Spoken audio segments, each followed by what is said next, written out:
Camerounais, c'est comment ce moment. Bon, je voulais parler d'un sujet que j'ai reçu tout à l'heure, j'ai posé sur le terre. C'est, si tu veux, c'est un sujet que j'ai l'habitude de parler. Ça concerne l'immigration camerounaise. Le Canados, Riodos Divorça, la rivière de l'amour. Bref, le sujet de ces garçons, je vais les commenter. C'est un gars de 35 ans. Il travaille à la fonction publique au Cameroun, c'est-à-dire, entre guillemets, sécurité d'emploi. On va dire comme ça. Il a 350 colos. Et il a un business qui donne au moins 300 colos. Il est dans les 650 colos, 700 colos. C'est un grand salaire, c'est énorme au Cameroun. Sa femme est dans les 60 colos, elle est infirmière. Et ce qui m'a interpellé, c'est ce que j'appelle dans le langage cartésien, la sociologie camerounaise. Écoutez, Camerounais, quand je vous dis que je suis un sociologue du quartier, c'est-à-dire que je connais les femmes et les hommes. Les Camerounais avancent toujours par des marqueurs. Les femmes camerounaises ont des marqueurs. Elles font tous en général la même chose. Je m'explique. Quand, pour comprendre les femmes camerounaises, écoute-moi comment elles s'expriment. Quand tu vois dans un truc d'immigration, c'est toujours la femme qui demande à l'homme de partir. Sache que c'est très mauvais. C'est l'homme à la base qui fixe l'immigration. C'est l'homme qui part. À ma génération, à moi, quand on venait en Europe, quand je suis venu en Belgique, à l'époque, il n'y avait que les hommes, il n'y avait pas les femmes. C'est les hommes qui immigraient. Moi, je me rappelle les premiers visas quand j'étais très jeune au Cameroun, quand on allait à Bonadio, c'était que les hommes. Les femmes ne savaient pas l'immigration. C'est les hommes qui immigraient. C'est les hommes qui partaient devant ici chercher les papiers, venir chercher les femmes. Aujourd'hui, on a une nouvelle direction avec Internet, les féministes partout. C'est les femmes qui encouragent l'homme, qui manipulent l'homme d'immigrer. Quand vous lisez dans un sujet, la femme qui dit, c'est ma femme qui demande d'immigrer au Canada. Ami, à Barda. Ce sont des marqueurs. Ce n'est pas bien. Je m'explique. L'immigration est faite déjà pour les pauvres. J'ai déjà dit. Je sais que le Canada est paradis pour certains, mais c'est l'enfer aussi pour d'autres. Sachez que le Canada, avec la crise, a subi la crise partout. Ce n'est pas facile. Celui qui n'a rien qui immigre, il n'y a pas de souci. Un homme qui n'a rien qui immigre, mais celui qui a un salaire, que madame lui dit, avec les enfants, immigrons mon chéri. Et le gars se pose la question. Imaginons que demain tu pars, mon petit, tu laisses ton travail à la fonction publique. Tu pars au Canada. Tu crois que ça va être facile pour toi? Ta femme a dit c'est pour les enfants. Écoutons, mes soeurs, j'aimerais bien que mes soeurs me disent comment se fait-il que les femmes au Cameroun disaient en Afrique en général, disaient toujours allons pour les enfants. Ça veut dire que vous aimez trop les enfants et le père. Comment se fait-il quand vous arrivez en Europe, on ne voit jamais les femmes demander aux hommes rentrez au Cameroun pour les enfants. Vous ne dites jamais le sens inverse. Vous dites toujours allons au Canada pour les enfants. Ce n'est pas pour les enfants. Quand on aime les enfants, quand on aime la vie des enfants, on pense à la psychologie des enfants. On ne divorce pas en général, par exemple. On ne se sépare pas quand on aime ses enfants. Donc, laissons l'argumentaire des enfants. Si les couples camerounais qui parlent avec de la stabilité des familles, les femmes qui sont responsables, matures, avec les maris, elles ne divorcent pas, on n'a pas peur de divorce, on n'aura pas de peur d'immigration. Vous immigrez sans problème, vous tentez la chance. Mais dans ton cas, mon petit, tu as un travail.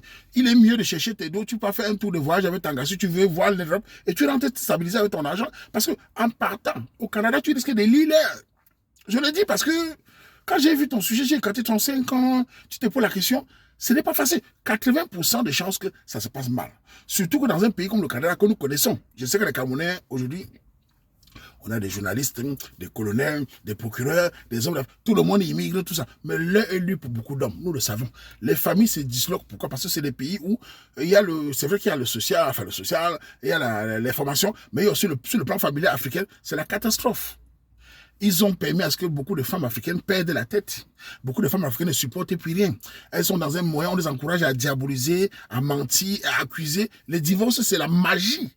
Les hommes sont vus là-bas comme des rats. Les hommes sont vus là-bas comme des hommes, des ennemis.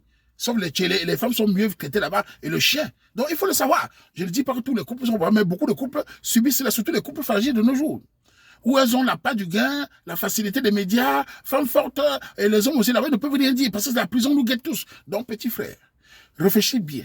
Soit tu te prends un jour pour faire un tour, tu vas voir comment ça se passe, mais ne laisse pas ton travail pour aller là-bas t'amuser. Tu peux tomber. Les gens vont venir te dire, écoute, oui, le Cameroun c'est mauvais. D'accord, je sais, je parle étant en Europe. Mais moi, ma génération, quand je partais en Occident, les gens se moquaient de moi à l'époque, les années 2000. On disait aux gens comme moi, qu'on partait faire quoi? Tu n'as pas une famille riche, tu n'as pas fait les études, tu n'as pas fait ceci, cela. Aujourd'hui, tout le monde part. Les riches, les besquineurs, les milliardaires, les hommes d'affaires, les ministères. C'est quelle est cette histoire-là? Faisons très attention à nos choix. Quand on a un salaire, on cherche à avoir un visa pour se promener, aller voir. Mais en abandonnant cela, avec Tanga, je le dis par un vago. Mais quand je vois déjà madame me dit montant, alors tu as un salaire. Mais vous pouvez construire l'avenir des enfants comme vous pouvez l'amener dans les grandes études. L'enfant adulte, vous l'envoyez fréquenter en Europe. En tout cas, c'est mon avis. Mais bon, vous savez, je me rappelle une petite histoire. Il y a quelques années, je suis arrivé au Cameroun. Il y a quelques années, il y avait un monsieur qui avait beaucoup d'argent. Il avait quelques petites entreprises là. Je suis allé le mettre un paquet là-bas. J'étais chez lui, le monsieur me fait les voitures. Oh, il avait une maison de 4 millions, une belle maison, un quartier riche là. Je donne pas le quartier. J'arrive, le monsieur me parle, il avait les œuvres d'art, tout ça. Et à un moment, le monsieur me dit, petit, j'ai envie d'immigrer à ma femme au Canada. J'ai dit, mes grands frères, Ah bon, il me dit oui, oui. Et pendant ça, sa femme est à côté.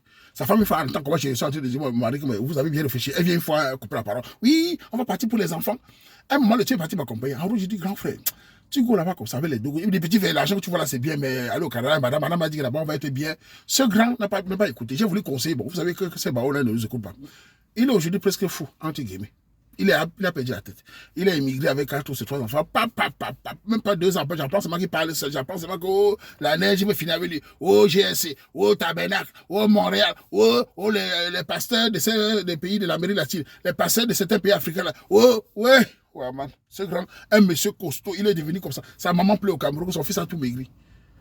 Il faut faire attention, surtout quand on a un homme qui n'a pas de caractère. Surtout vous, certains jeunes d'entre vous là qui sont devant des hommes faibles mentalement, vous n'avez pas le caractère pour dominer ces petits imbéciles-là. Ce qui fait qu'ils vont vous chier dessus.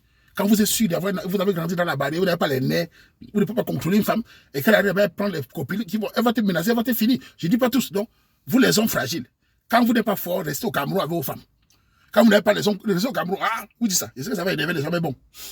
Pour les jeunes couples ici, petit frère, laisse les Bersikines partir, s'il veut partir. Laisse les gars qui proposent ça. Mais toi là, laisse ta fonction publique, ton matricule, pour aller courir l'aventure. Avenir des enfants, quand tu seras au tribunal, en tout cas. En tout cas, moi, tu vas encore jouer. Moi, tu vas gagner.